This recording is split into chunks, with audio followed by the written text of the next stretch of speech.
শুধু দর্শক বন্ধু, আপনারা দেখছেন একে নিউজ বাংলা। আর এই মুহূর্তে উপস্থিত রয়েছে ধর্মতলা ওই চ্যানেলের মেট্রো সিনেমার সামনে মমতা ব্যানার্জি নেতৃত্বে তৃণমূল কংগ্রেস কিন্তু ধর্ণা মঞ্চ করেছেন। কারণ 60 লক্ষ বৈধ ভোটারকে ইলেকশন কমিশন বিচারাধীন রেখেছে, তার প্রতিবাদে কিন্তু মমতা বন্দ্যোপাধ্যায় ধর্ণা মঞ্চ করছেন। আর সেই জায়গায় এসছেন ভাঙড়ের ভূমিপুত্র তৃণমূল নেতা রফিকুল ইসলাম।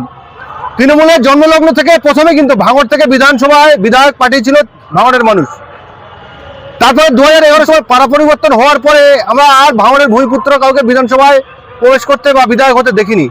কখনো রেজাউল করিম, কখনো রেজ্জাক মোল্লা, আর বর্তমানে শোনা যাচ্ছে যে সেই জায়গায় ক্যানিং পৌর বিধায়ক মাননীয় সওগাত মোল্লাকে ভাঙড়ে প্রার্থী করা হবে। অর্থাৎ 26-এও ভাঙড়ে ভূমিপুত্র প্রার্থী পাচ্ছেন না। সেই জায়গায় ভাঙড়ের তৃণমূল নেতা রফিকুল ইসলাম বাপি আমাদের সঙ্গে রয়েছেন, আমরা ওনার সঙ্গে বিস্তার আলোচনা করে নেব। আমার কাছে যতটুকু মেসেজ আছে, বা যেহেতু আমি দিদির সৈনিক, অধিনায়ক অভিষেক বন্দ্যোপাধ্যায়ের সৈনিক, দলীয় সূত্রে সবার সঙ্গে রাত হলে কথা বলি, সারাদিন দলীয় নেতাদের সঙ্গে কথা বলি। এখন দলে দিদি কোথায় দাঁড়াবে ঠিক হয়নি, তাহলে সে আজকের বলে বেড়াচ্ছে যে সেটা আপনারাই ভালো বলতে পারবেন। কারণ মানে তিনি, আমার তো মনে হয় নিজের ঢোল নিজেই পিটিয়ে বেড়াচ্ছেন। মানে তিনি যে কোনো কারণে যদি টিকিট না পায়, বা যদি টিকিট পেয়েও যদি হেরে যায়, তিনি যে একজন করাপশন ব্যক্তি, অ্যাজ এ ক্রিমিনাল, তার যে কি অবস্থা হবে, হয়তো লোকজন ধরে রাখার জন্য এই ধরনের ঢোল পিটিয়ে বেড়াচ্ছে যে আমি টিকিট পেয়ে গেছি, আমার মেয়ে অমুক জায়গায় টিকিট পেয়ে গেছে। কিন্তু আমার কাছে যতটুকু খবর আছে, এ শুধু ভাঙড় ক্যানিং নয়, এ যেখানেই প্রার্থী হবে এ হারবেই হারবে।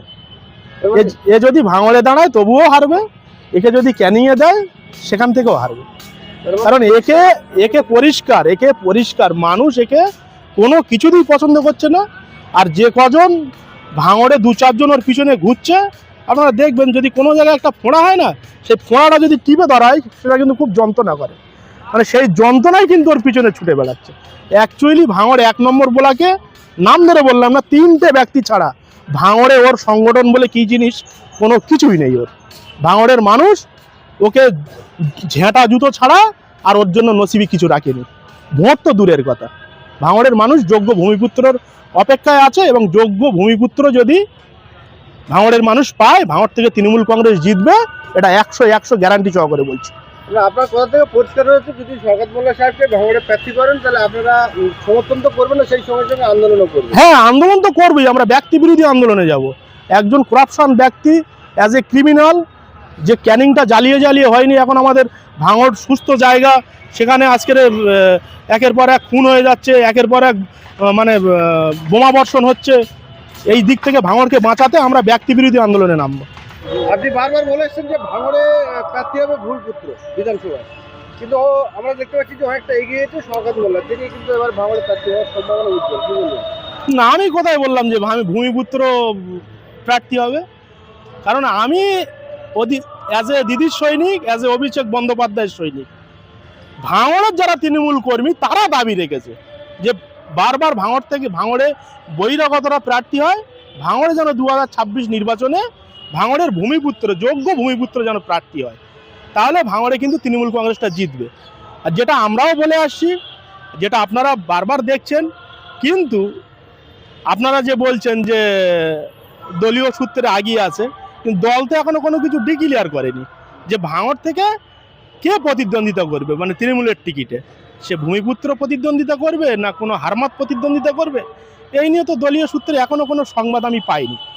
সিপিএম এর রমরমা বাজারে ভাঙড় থেকে তৃণমূল যেতে এমএলএ হয় আরাবুল ইসলাম। আজকে যখন তৃণমূল সরকার চালাচ্ছে, সেখানে ভাঙড়ে প্রার্থী খুঁজে পাচ্ছে না ভূমিপুত্র, বিভিন্ন জায়গা থেকে বাইরে থেকে দাঁড় করানো হচ্ছে না। দেখুন, 2021-এর নির্বাচনটা ছিল আলাদা, আর 2026-এর নির্বাচনটা সম্পূর্ণ আলাদা। হ্যাঁ, ব্যতিক্রম 2006-এ ভাঙড়ের মানুষ দেখুন, ভাঙড়ের মানুষ হচ্ছে 95% মানুষ খুব ভালো মানুষ। ভাঙড়ের মানুষ কিন্তু কোনো ঝগড়া অশান্তি কিন্তু চায় না। যেহেতু 2026 নির্বাচন আসছে, সেই নির্বাচনকে সামনে রেখে ভাঙড়ের মানুষ দেখছে যে আজকের সেই বহিরাগত, সেই সুদূর জাঙ্গিপাড়া থেকে সেই নওশাদ সিদ্দিকীকে জিতিয়েছিল 2021-এ, এবং সেই 2026-এ মানে 2022-এর মিডিল থেকে 2026 পর্যন্ত যে সেই ক্যানিং থেকে হারমাত আসছে, এই দুজনকেই কিন্তু ভাঙড়ের মানুষ আলটিমেটলি সহ্য করতে পারছে না। ভাঙড়ের মানুষ যার জন্য চাইছে যে একটা যোগ্য, বিশেষ করে আমাদের মানে তৃণমূল কংগ্রেস দলে যে যোগ্য একজন ব্যক্তি আসুক, তাহলে ভাঙড় থেকে তৃণমূল কংগ্রেস জিতবে। সেক্ষেত্রে দল ডিসাইড করবে। আমরা দিদির সৈনিক, আমরা অধিনায়ক অভিষেক বন্দ্যোপাধ্যায়ের সৈনিক, আমরা অপেক্ষা করছি যে কবে সিদ্ধান্তটা হয় বা কবে নির্বাচন কমিশন নির্বাচনটা ডিক্লিয়ার করে। আর আপনারা দেখছেন যেহেতু এই এসআইআর নিয়ে মানুষ অত্যন্ত চিন্তিত, সেখানে দলও অত্যন্ত চিন্তিত। যেখানে 60 লক্ষ নাম মানে বৈধ ভোটার যেখানে বাদ পড়েছে, সেটা তোলা নিয়ে দলও একটা ব্যতিব্যস্ত হয়ে রয়েছে।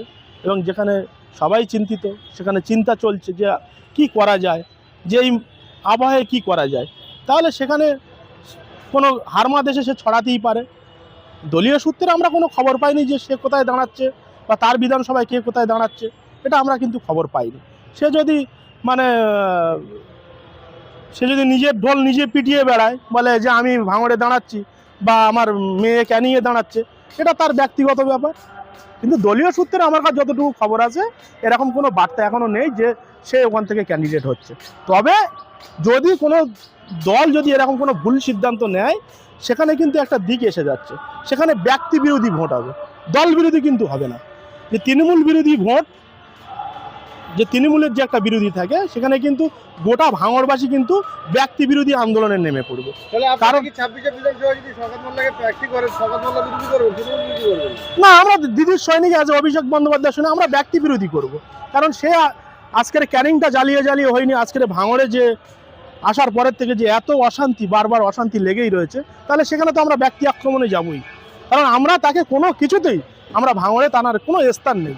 এটা আমরা কখনোই পুরো গোটা ভাঙড়বাসীকে নিয়ে আন্দোলনে নেমে যাব যে আমরা দল বিরোধী না, কিন্তু আমরা ব্যক্তি বিরোধী। শওকত মোল্লাকে যদি প্রার্থী করে, অভিষেক বন্দ্যোপাধ্যায় করবে, মমতা ব্যানার্জি করবে, তারপরে যদি তারা বিরোধিতা করেন, তাহলে আপনারা দলের সৈনিক কিভাবে হবে? না, আমরা দল করছি, দলই করব, কিন্তু আমরা ব্যক্তি বিরোধী। যেটা আমরা অলরেডি উঠে আসছে যে মানে এর বিরুদ্ধে কিন্তু টোটাল ভাঙড়বাসী থেকে শুরু করে আরও যারা কিন্তু রাজনৈতিক ব্যক্তিত্ব আছে, তারা কিন্তু অলরেডি কিন্তু তৈরি যে আমরা ব্যক্তি বিরোধী আন্দোলনে যাব। ব্যক্তি বিরোধী এখানে হবেই, কারণ সে একজন করাপশন ব্যক্তি এবং অ্যাজ এ ক্রিমিনাল, তাকে কোনো কিছুতেই আমরা মানে যে দলীয় প্রার্থী হয়ে সে জিতবে, এই আশা তার সম্পূর্ণ ভুলে যাওয়া দরকার। আপনি একজন ভাঙড়ের ভূমিপুত্র হিসেবে আপনার নজরে আছে যে ভাঙড়ের ভূমিপুত্র তৃণমূল কংগ্রেসের প্রার্থী হতে পারে, এরকম কি হতে পারে? না, সেটা দল চিন্তা ভাবনা করছে, দলের কাছে হিসেবে নেই বলে দল কিন্তু অত্যন্ত ভাবছে। দল পুরো বিষয়টা নিয়ে ভাবছে যে যেহেতু একের পর এক মুখ খুলছে, প্রত্যেকেই মুখ খুলছে। আজকে তো মানে আমি তো ভাঙড়ের বাইরের কেউ নয়, বা কাইজার সেও কিন্তু তৃণমূল কংগ্রেস দলটা করছে, সেও মুখ খুলছে। আজকের যে ফুরফুরা শরীফের মুখ্য নির্দেশক পীরজাদা তোয়া সিদ্দিকী, তিনিও মুখ খুলছে। তার মানে সেই ব্যক্তিটার নিশ্চয়ই কোনো ব্যাপার আছে। একটা মানুষের হয়ে এত মানুষ কেন বলবে? আজকের ভাঙড়ের মহিলা সমাজ, তানারাও মুখ খুলছে যে একে ভাঙড়ে কোনো কিছুতে উঠতে দেওয়া যাবে না। সুতরাং আমরা ভাঙড়কে বাঁচাতে আমরা ব্যক্তি বিরোধী এতে যাব। দল যদি কোনো কারণে যদি ওই ধরনের একজন করাপশন অ্যাজ এ ক্রিমিনালকে যদি প্রার্থী করে, আমরা কিন্তু মানে কি বলবো, আমরা কিন্তু প্রচণ্ড পরিমাণ আন্দোলন করব। এবং দল জিতবে কি না ভাঙড় থেকে, সে জিতবে কি না সেটা সম্পূর্ণ আলাদা দিক দাঁড়াচ্ছে। কারণ আমরা কিন্তু ওই ব্যক্তিটার বিরুদ্ধে। একজন যোগ্য নেতা বলুন না যে তিনি বিধায়ক হতে পারে, সেরকম কেউ আছে না, সেটা দল অত্যন্ত ভাবছে যে ভাঙড়ের ভূমিপুত্রকে দেওয়ার জন্য দল অত্যন্ত ভাবছে। কারণ যতটুকু মেসেজ আছে, এখনও কোনো কিছু প্রার্থী ডিক্লেয়ার হয়নি। প্রার্থী যখন ডিক্লেয়ার হবে বা নির্বাচন কমিশন ডিক্লেয়ার করার পরে প্রার্থী যখন ডিক্লেয়ার হবে, তখন সে সিদ্ধান্ত নেওয়া যাবে, তারপরে এই ধরনের কথা বলা যাবে। দল ভাঙড়ের ভূমিপুত্রদেরকে নিয়েই কিন্তু দল অলরেডি ভাবছে। আজকে যে মমতা ব্যানার্জির ধর্ণা মঞ্চে এলেন, আপনি কি দেখলেন, কেমন বুঝলেন? হ্যাঁ, খুবই ভালো। আমি তো দিদির সৈনিক। এর আগেও দিদি রেড রোডে একটা প্রোগ্রাম করেছিল, এসেছিলাম। এর আগের দিন, এর 2 দিন আগেও আমি এখানে এসেছিলাম সন্ধ্যার পরে, আজকেও আসলাম। কারণ আমরা বিজেপির বিরুদ্ধে রাজনীতিটা করছি। যেখানে দিদি রাস্তায় আজকের দিনের 4 দিন হয়ে গেল তিনি রাস্তাতে এই ধর্মতলায় বসে আছেন। তো তানার মুখটা দেখতে বা তিনি যেভাবে আন্দোলন করছে, তার পাশে দাঁড়াতে তৃণমূল কংগ্রেসের একজন কর্মী হিসাবে আমি আসছি, এসে যোগদান করছি। এই এখন ফের গিয়ে আবার বসবো সামনে গিয়ে।